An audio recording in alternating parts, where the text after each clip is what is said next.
Did you know each serpent in Medusa's hair may have had its own unique deadly venom? Imagine the sheer variety of toxins, each one more dangerous than the last, slithering and coiling together atop her head. Ancient sources hint her hair was a living arsenal, each snake a different species, each with a distinct poison. Some could paralyze, others could kill in seconds, and a few might even cause hallucinations or madness. Imagine a crown of vipers, cobras, and asps, each ready to strike with a different agony. The mere sight of her was enough to send shivers down the spine of even the bravest warriors. Medusa wasn't just a monster, she was a walking armory, her hair a symphony of threats. Every movement of her head was a warning, every hiss a promise of pain. Facing her meant dodging not just her gaze but 100 fangs from every direction. Each snake could attack independently, making her nearly impossible to approach. The psychological terror was immense. Her snakes weren't just for show, but her primary defense and offense. The constant threat kept enemies at bay, and even the bravest would hesitate. How did she control them? Was it magic, instinct, or something even more mysterious? Were they extensions of her will, or wild creatures barely contained? Did she command them, or did they act on their own, driven by her emotions? Perhaps her curse fused her mind with theirs, every emotion expressed in a strike.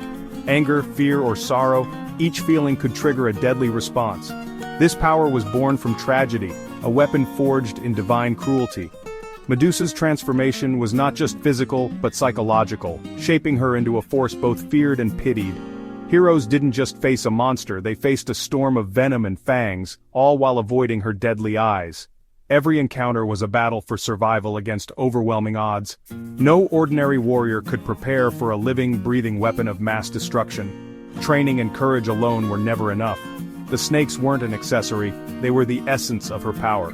They defined her legend, making her unforgettable and truly unique among monsters. Medusa's legend is more terrifying and complex than most realize. Her story is a blend of horror, tragedy, and misunderstood power. She was not just a cursed woman, but a calculated force of nature, an enduring symbol of both fear and fascination. Before the curse, Medusa was a mortal priestess of Athena, renowned for her beauty and unwavering devotion. She was admired not only for her physical grace, but also for her gentle spirit and piety. She served faithfully, her hair envied by all, her life defined by innocence and faith. Medusa's presence brought a sense of peace to the temple, and her beauty was said to rival that of the goddesses themselves. This peace was shattered when Poseidon, god of the sea, assaulted her in Athena's temple, violating the sacred space and Medusa's trust. The violation was a crime against both Medusa and the goddess. The temple, once a place of sanctuary, became a scene of tragedy and outrage. Athena, unable to punish Poseidon due to the hierarchy of the gods, turned her wrath on Medusa instead, blinded by anger and divine pride. In a cruel twist, Medusa's beautiful hair became a nest of venomous snakes, a living reminder of her suffering and the gods' power. Her skin hardened, her face became so terrifying it turned onlookers to stone. The transformation was both a punishment and a curse, isolating her from the world. Cast out to a remote island, Medusa was transformed from victim to monster, forced to live in solitude, feared by all who heard her name. Her sisters Stheno and Euryale were also cursed, but only Medusa was mortal, destined to suffer and die while her sisters remained immortal. The punishment was not for a crime, but for being powerless in the face of divine politics, a victim of the gods' rivalries and pride. Medusa's story is a tragic lesson in injustice, her suffering a result of the gods' cruelty, her fate sealed by forces beyond her control. She became a symbol of terror, but her origins were rooted in innocence and betrayal, a reminder of how quickly fortune can turn. The transformation was a mockery of her former beauty, a cruel irony that made her a legend for all the wrong reasons. Medusa's fate was sealed not by her actions but by the whims of the gods, her destiny rewritten in a moment of divine anger. Her legend began as a victim, not a villain, a tragic figure whose story still echoes as a warning about injustice and the abuse of power. Athena's curse gave Medusa two powers, a petrifying gaze and venomous hair. Her gaze was uncontrollable. Anyone who met her eyes turned instantly to stone. This power isolated her, making companionship impossible. Her lair became a graveyard of statues, each a testament to her loneliness. The snakes were alive, aggressive, and deadly, her constant writhing defense. They struck at any who approached, making her dangerous from every angle. Attacking Medusa meant facing both her gaze and a barrage of venomous bites. The combination made her a perfect engine of destruction and isolation. Her powers were both her prison and her shield. To face her was to navigate overlapping threats, shielding your eyes while fending off snakes. Medusa's curse was a tactical nightmare for any would-be hero. She was feared not just for her looks, but for the lethal complexity of her existence. Her legend endures as a symbol of power and tragedy. In battle, Medusa's snakes were her first and fiercest defense, a living shield that never tired or faltered. Each serpent was alert, coiled, and ready to strike at the slightest movement, creating a barrier that few dared to cross. Imagine a hero, shield raised, inching forward, unable to see, guided only by the chilling hiss of serpents. Every step forward was a gamble, every sound a possible threat, as the air itself seemed to vibrate with menace. Before reaching Medusa, vipers would lunge, fangs bared, striking at any exposed flesh. Their attacks were swift and relentless, forcing even the most skilled warriors to hesitate. Each bite delivered a unique, potent venom, pain, paralysis, or death. The venom worked quickly, sapping strength and willpower, leaving victims helpless before Medusa's gaze. Fighting her blind, warriors relied on sound, but the snake's hissing created chaos and confusion. The cacophony echoed off the stone walls, making it impossible to tell where danger would strike next. The snakes struck from every angle, making conventional combat useless. Their unpredictable movements shattered any hope of a clear strategy. Even the bravest hero would hesitate, gripped by primal fear. The instinct to flee was overwhelming as every sense screamed danger. A moment's doubt could be fatal. One slip, one glimpse, and you'd be stone. The line between courage and recklessness was razor thin. The statues around her lair were warnings, not trophies. Each one told a story of a failed attempt, a hero who underestimated the challenge. They told of failed strategies and underestimated danger. The ground was littered with reminders of those who came before and never left. The snakes in the gaze worked in deadly harmony, a perfect trap that left no room for error. Some dodged bites but lost focus and met her eyes. Others were ensnared by serpents before they could react. There was no single path to victory, only countless ways to fail. Medusa's weapons were perfectly synchronized. No ordinary hero could survive.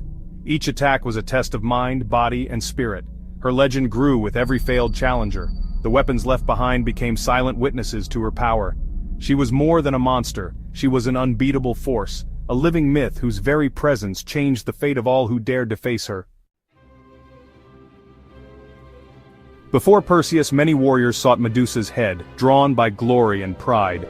They came armed and confident, but misunderstood the true threat. Arrogance led them to treat her like any other beast, charging in only to be turned to stone.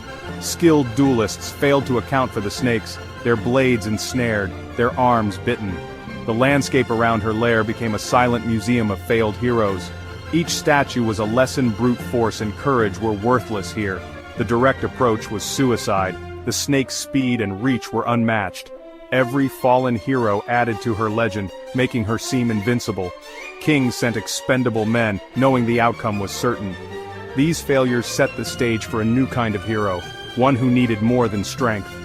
Defeating Medusa required strategy, not just bravery.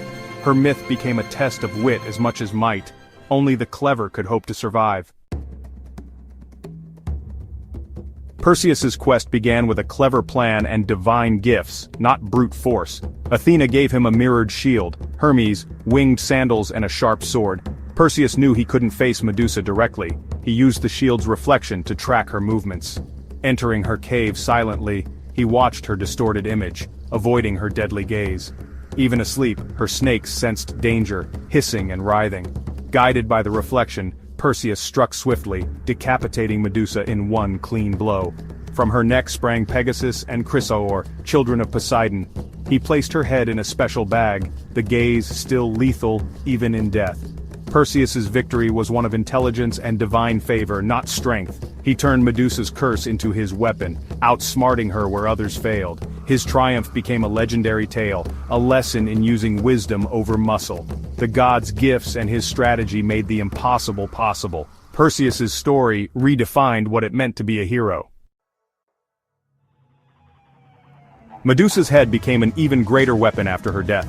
Perseus used its petrifying gaze to overcome threats, turning Atlas into a mountain, slaying monsters, and saving Andromeda. The head's power transformed from a symbol of terror to one of protection and justice. Ultimately, Perseus gave the head to Athena, who placed it on her shield, the Aegis. The Gorgonean became a protective emblem, warding off evil in battle and beyond. Medusa's suffering was complete, her image used by her tormentor as a tool of war. Her legacy became complex: victim, monster, weapon, and symbol. The head outlived her, representing power born from suffering. Its meaning depended on who wielded it: evil, justice, or protection. Medusa's head is a reminder that symbols can be transformed by those who hold them. Her story endures as a lesson in the duality of power. Medusa's image has become a powerful symbol in Western culture. Once seen as a monster and a warning against female power, she's now reclaimed as a feminist icon. Modern views see her as a survivor, her rage a response to injustice. Her snake hair and stone gaze are symbols of self-protection and righteous fury. The Gorgon head on Athena's shield was early psychological warfare, meant to terrify enemies before battle. This tactic echoes through history, from Viking shields to modern military insignia. Medusa's image appears in art, fashion, and politics, each use reflecting a different facet of her myth. Is she a monster, a protector, or a victim? She is all these at once. Her story mirrors our changing ideas about power and justice. Medusa endures because she embodies contradiction, fear, strength, and transformation. She is more than a myth. She is a mirror for our own beliefs. Medusa's tale is just one thread in the vast tapestry of mythology. These stories reveal ancient fears, hopes, and the roots of our own culture. Myths explore heroism, sacrifice, and the nature of power. They ask timeless questions. Why do we fear the unknown? Can one person change fate? From Icarus to Hercules, these legends offer lessons and mysteries. Our journey through myth is far from over. Medusa's story is a starting point. Countless adventures await. Join us to explore more legends and uncover the truths hidden in ancient tales. Subscribe and continue this journey through history and myth. There's a universe of wonder waiting to be discovered.